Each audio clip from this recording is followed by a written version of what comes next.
wala pang isang taon. Sila ang Film Circle at yung Hospitality Management Society.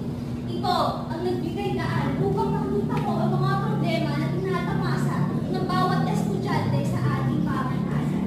Before, I was the one trying to raise a concern, pero ngayon, I am ready to make amendments for your concern.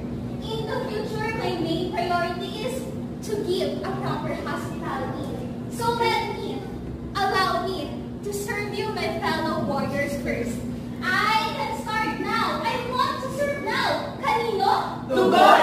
Siyempre sa inyo, classmates. Ako si Hannah Dizon na magsisilbing inyong koneksyon at hindi konsumisyon. Si Dizon na bilang class communication, psychology, tourism, and hospitality management students, kundi para sa bawat pagdirigmang ng nangailangan ng serbisyong HP. Mas pinahigh definition ng mission at vision. Ready to take notes? Prepare agendas and make sure to remind everyone for their incoming schedules. Muli, ako si Hannah, na so carnal pero straight ang mindset. Ako si Dizon na di kahahayaang ma-left. Ako si Hannah Dizon, running for secretary, palaging tutugon. Dizon dapat, tugon dapat.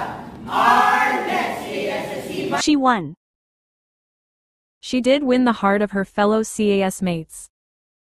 Busy na wherever she goes.